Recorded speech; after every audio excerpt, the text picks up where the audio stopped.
Picture a 12-year-old boy, hundreds of miles away from his family. He's standing in a dark alleyway in Lisbon late at night, Right. and he and a couple of his friends are just, knocking on the back door of a local McDonald's. They're begging the staff for any leftover hamburgers because they are practically starving. It's a heavy image. It really is. But then you fast forward to today, that same kid's face is recognized on practically every single street corner on the planet. We see the finished product, right? The wealth, the trophies, the billions of followers online. Yeah, it's like looking at a glittering skyscraper. Exactly. You just assume it was always meant to be there, touching the clouds. But you don't see the dirt being moved. You don't see the bedrock being blasted away to pour all that concrete. And I think we often mistake the final result for a natural occurrence. We think global icons are just born that way, like they're blessed by some genetic lottery and destined for greatness from day one. Which is such an easy trap to fall into. It is, because it's comforting. It lets the rest of us off the hook. I mean, if they are just fundamentally different from us, we don't have to compare our daily habits to theirs. Well, today we are stripping away that comfort. Welcome to the Deep Dive. Glad to be here. Today we are looking at the life, the psychology, and the almost frightening level of obsession that engineered Cristiano Ronaldo. And just to be clear, we aren't just reciting soccer stats today. No, definitely not. Our mission for you, the listener, is to explore how extreme scarcity and relentless discipline built one of the most recognizable human beings on Earth. Okay, let's unpack this. I want to use that skyscraper idea as our central analogy today. I like that framing. Yeah, I want you to look at Ronaldo not as a naturally gifted athlete who hit the jackpot, but as a massive piece of architecture, something built on incredibly harsh, rocky, and totally unstable terrain. And to understand the structural integrity of that skyscraper, we really have to go down to the absolute bottom. We have to strip away the myth and, the private jets and all that. Take us back to the start. Right, so we need to go back to 1985, to the island of Madeira. He was born Cristiano Ronaldo dos Santos Aveiro. Fun fact, he was actually named partly after Ronald Reagan. Wait, really? Ronald Reagan? Yeah, but the circumstances of his birth were just grim. His mother, Maria Dolores, actually considered abortion out of sheer desperation. Wow, that is intense. It was. The family was entrenched in extreme poverty, they already had children to feed, and her husband was struggling with severe alcoholism.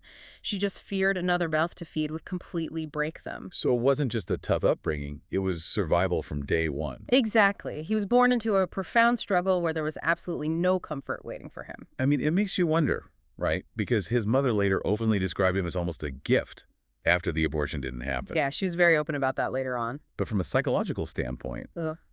if you somehow internalize that your arrival was a burden, or that you were almost not here at all, do you develop this subconscious need to constantly prove your right to exist? Oh, for sure. Like you have to justify taking up space in the world, from the moment you can walk. What's fascinating here is how perfectly that aligns with the psychological framework of his entire life. When you are born into a situation where resources are scarce, whether that's money, food, space, or even just emotional stability, you develop what psychologists call a scarcity mindset. Right. And usually that doesn't end well. No, for a lot of people, that mindset leads to deep anxiety or risk aversion later in life. You just cling to whatever safety you can find. But for him, it acted as a permanent internal furnace. It bred this relentless hunger. Exactly. I mean, look at modern elite football academies today. Kids are handed top-tier boots, bespoke nutritional plans, and sports psychologists by the time they are like 10 years old. Yeah, they're practically treated like pros in middle school. Right. They are taught to play within a tactical system. But Ronaldo grew up in a crowded home with real food insecurity. His father worked as a kit man for a local amateur club. Street football wasn't just a hobby for him. It was survival. It really was. He was hyper-competitive, deeply emotional, and just restless because losing felt like an existential threat. But surviving on the streets of a small island is one thing. That internal fire needs a bigger fireplace eventually. So true. So at 12 years old, he takes this deeply traumatic but necessary leap. He moves to Lisbon to join the Sporting CP Academy. Which is a huge culture shock. Massive. He is a poor island kid surrounded by continental city kids. He has no emotional safety net. He's crying constantly from homesickness, and he's being ruthlessly mocked for his thick Madeira accent. Kids can be brutal. They really can. Hmm. So think about a time you faced immense imposter syndrome, or maybe you had a massive roadblock in your own career. Now imagine facing that feeling of total alienation at 12 years old, hundreds of miles from your mother, entirely alone. It's hard to even fathom. It's like playing a video game where your character is perpetually stuck on 1% health, and you're just trying to make it to the next checkpoint without getting wiped out. And that 1% health analogy becomes literal very quickly, actually. Oh, right, the heart issue. Yeah. That hunger for leftover burgers at the McDonald's back door transitioned into a raw professional ambition because at age 15, the video game almost ended. Which is terrifying. He was diagnosed with tachycardia. It's a racing heart issue that is often a career-ending diagnosis for any runner or athlete. It's terrifying for anyone, obviously. Yeah, but for him, it's everything. Exactly. For a teenager whose entire ticket out of poverty relies entirely on his physical output, it is catastrophic. But he doesn't just give up. He undergoes a laser procedure on his heart, recovers, and is literally back on the football pitch days later. Just a few days. It's wild. Surviving that seemed to flip a completely new switch in his brain. Because before the surgery, it was about playing and surviving. After, he had stared down the death of his dream, and it just poured gasoline on the fire. It really did. It wasn't about playing anymore. It was about outworking literally every single human being around him. The brush with mortality solidified his realization that time is incredibly fragile. Talent alone wasn't going to secure his future. And this launches his obsession phase at sporting. What did that actually look like? Well, while the other academy players were doing their scheduled training and then going home to rest or play video games, he was doing training after training. He was strapping heavy weights to his ankles and running extra sprints. Oh, wow. With weights. Yeah. He was sneaking into the gym after hours. He was doing extra shooting drills until the sun went down. So his genius wasn't just his ability to dribble. It was his capacity for endless, painful repetition. Precisely. And it pays off in that legendary friendly match between Sporting and Manchester United. He is so electric on the pitch that the Manchester United players literally go to their manager on the flight home and demand they sign him. They were just blown away by this kid. Right, so this teenager from island poverty is thrust into one of the most ruthless clubs in the world. But here's where it gets really interesting. Okay, let's hear it. I'm going to push back on the whole self-made man narrative here. He gets to Manchester United and meets Sir Alex Ferguson. And if Ronaldo is the raw material, I look at Ferguson and think he deserves the lion's share of the credit as the master architect. That's a strong claim. Well, think about it. Ronaldo was a brilliant but chaotic 1,000-page manuscript. Ferguson was the ruthless editor who came in with a red pen and aggressively cut out all the fluff. You definitely refined him. He took a flashy winger who did way too many pointless stepovers, and he basically beat the bad habits out of him. He honed his decision-making and his finishing. So did Ronaldo truly build himself, or did he just get incredibly lucky to find the exact right architect at the exact right moment? Well, I'd say Ferguson provided the structural blueprints, absolutely. But Ronaldo provided the grueling daily labor and the raw materials. Fair point. Ferguson recognized that Ronaldo's extreme drive could be channeled. But a manager can only push a player who is actually willing to be pushed. You also have to factor in the deepest emotional wound of his life, which occurred right in the middle of this critical development period. Right, the loss of his father.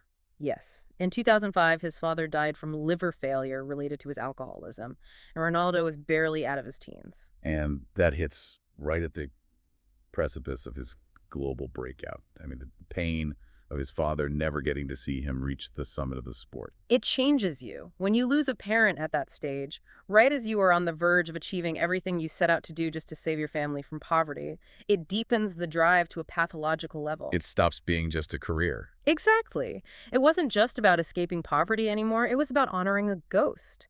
The combination of Ferguson's demanding discipline and this deep, unresolved emotional fuel created a total superstar. By 2008, he conquers England. He wins the Premier League, the Champions League, and his first Ballon d'Or. But conquering one country wasn't enough.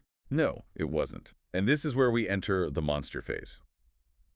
He makes the world record transfer to Real Madrid. The pressure there is just incomprehensible. The pressure of being the most expensive player in the history of the sport is insane.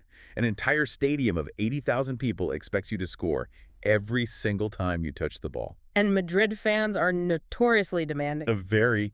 And he responds by putting up numbers that look like a glitch in a simulation. He wins 4 more Champions Leagues, 4 more Ballon d'Ors, and he's doing all of this while locked in a defining, career-spanning rivalry with Lionel Messi. If we connect this to the bigger picture, the Messi rivalry was honestly the best thing that ever happened to Ronaldo's architecture. How so? Going back to your skyscraper analogy, Messi was a taller, perhaps more naturally fluid building being constructed right across the street. It forced Ronaldo to keep building higher. I love that. But what is truly rare, and what separates him from almost every other athlete in history, is how he managed the mechanics of his career arc. Because most attacking players peak in their mid-20s. Right. Exactly. They rely on their youthful speed, their fast-twitch muscle fibers, their agility. Once they hit 30, their bodies slow down, their knees degrade, and they fade away. But he didn't fade. He completely changed the underlying mechanics of his game. He reinvented himself. Young Ronaldo at Manchester United was a traditional winger. He would pick up the ball deep, sprint 40 yards down the touchline, and beat 3 defenders with pure flair. Which is exhausting. Yeah, I can't do that at 33. So peak Ronaldo in Madrid became a sheer goal machine. He stopped wasting energy on 40-yard sprints. He changed his running channels, moving centrally into the penalty box. And then there's the final evolution. Right. Later, Ronaldo became this highly efficient tactical predator. He shed unnecessary muscle mass from his upper body so there would be less weight impacting his knees, preserving his joints. He optimized his training for vertical leaps and pure anticipation. The biomechanics of his evolution are staggering. He realized that if he couldn't outrun a 20-year-old defender over 50 yards anymore, he could still outjump them in a 5-yard space. Which he did, famously. He trained his core and lower body to generate an explosive vertical leap. I mean, sometimes hanging in the air with his waist at the height of a defender's head. It looked physically impossible. He learned to operate in the blind side of center backs. He reduced his overall touches per game dramatically, but increased his touches inside the 6-yard box. Working smarter, not just harder. Exactly. He went from being a player who needed the ball at his feet for 10 seconds to score to a player who needed the ball for a fraction of a second. It is a masterpiece of athletic preservation. And he takes that optimized predator style and wins the European Championship and the Nations League with Portugal, which filled that massive gap in his international legacy. A huge moment for him. Then he moves to Juventus, taking on a more stationary talismanic role in a highly tactical defensive Italian league, and wins there too. Proving he could do it anywhere. Right. Then he makes an incredibly emotional return to Manchester United. It was a mixed bag, frankly, but it perfectly highlighted how uncompromising his standards remained, even when they clashed with a new generation's locker room culture. That caused some friction, for sure. Definitely. And then he shifts to Al Nassr in Saudi Arabia. Now, some critics view this as an aging athlete cashing in on his twilight years, while others see it as a brilliant global expansion into an emerging market. It's a heavily debated move. It is. But regardless of where you stand on that debate, he remains an absolute commercial and sporting force. It actually reminds me of a massive tech company pivoting its core product. Oh, that's an interesting way to look at it. Yeah, like when the market changes, or when the hardware, in this case, his aging body starts to lose a step, you don't shut down the company. Yeah. You pivot the business model to stay relevant and dominant in a new sector. That pivot is only possible because of his extreme pain tolerance. And I don't just mean physical pain, though his physical conditioning is legendary. I mean psychological pain. What do you mean by that? Well, most people use criticism as a deterrent. If society tells them they are doing something wrong or they are past their prime, they shrink. They look for comfort. Sure, it's human nature. But Ronaldo uses criticism as fuel. In the pressure cooker of Real Madrid, where even your own fans will whistle and boo you if you don't score for 2 games, that pain tolerance is what allowed him to survive. He had to build calluses in his mind. He optimized every other variable, his sleep, his nutrition, his recovery protocols, because he had to offset the mental toll of constantly proving his worth against Messi, against the media, against his own aging biology. Let's pause for a second and look at this massive multi-decade arc. We've talked a lot about the tactics, the moves, the body mechanics. Physical stuff, yeah. Right.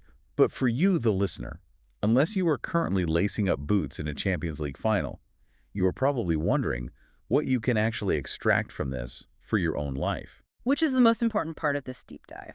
The psychological blueprint we're discussing has very specific pillars. First is obsession, which we must clearly separate from motivation. Okay, what's the difference? Motivation is waking up, feeling well rested, and deciding to go to the gym.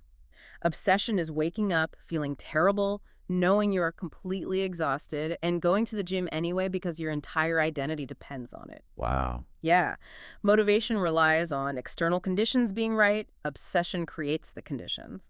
The next pillar is extreme discipline. He didn't just train hard, he controlled every single variable of his life. Down to the minute. He adopted polyphasic sleep schedules, taking multiple strategic naps a day to optimize recovery. He utilized cryotherapy chambers in his own home. He adhered to a hyper-strict diet, eating up to 6 small, protein-heavy meals a day. Nothing was left to chance. He controlled these variables because, in a chaotic sport, his own body was the one thing he actually had total sovereignty over. And the final pillar is identity. This is a big one. He didn't sit around and hope to become great. He made a conscious, almost arrogant decision that he was going to be great. It's crucial we also ground this in reality, though, because the internet loves to exaggerate his backstory to mythical proportions. Oh, absolutely. You'll see viral posts claiming he was literally starving in the streets with absolutely zero food for days on end. The reality of his poverty, the cramped house, and the hardship of his alcoholic father was profoundly difficult. But we don't need to invent things. No, we don't need to exaggerate the mythology to appreciate the greatness. The factual hardship he endured was a heavy enough bedrock to build upon. So what does this all mean? When you look at your own goals, your own career, your own ambitions, I have to ask a challenging question. Let's hear it. Is this level of obsession actually a healthy model for the rest of us? Or is this a cautionary tale? Does it tell us that to be an absolute monster in your field, you have to sacrifice all sense of balance? Do you have to be fundamentally a little broken to be that great? This raises an important question about what we value. If your ultimate goal in life is to be balanced, peaceful, and comfortable, then no, Cristiano Ronaldo's psychological blueprint is not for you. Probably not. The extreme scarcity mindset that fueled his ascent is not entirely replicable, and honestly, you wouldn't want it to be. However, the underlying concept of self-creation is universally applicable. How so? You can apply his uncompromising standards to your own craft. You can look at how he meticulously adapted his tactics and body as he aged, and apply that same adaptability to your career when your industry shifts. It's about being deliberate. Exactly. You can make deliberate decisions about your habits and your focus. You don't need to be driven by the trauma of childhood poverty to decide that you are going to master your profession. You can choose the discipline without requiring the damage. That is a very powerful distinction. We're looking at a genuinely astonishing journey today. From an unwanted, deeply impoverished child on the rocky island of Madeira to a lonely 12-year-old boy begging for burgers in Lisbon. It's quite the art. From a teenage sensation in England, a tactical predator in Spain, a European champion, and ultimately one of the most recognized humans on the face of the earth. The sheer scale and longevity of that architecture is just breathtaking. If there is one core insight you take away from his life today, it is the fundamental difference between hoping for success and deciding to achieve it. Say more about that. Hoping leaves the outcome up to the universe. Waiting for the right manager, the right market, or the right genetics. Deciding means you lay the bricks yourself every single day, regardless of the weather. Which brings us right back to where we started.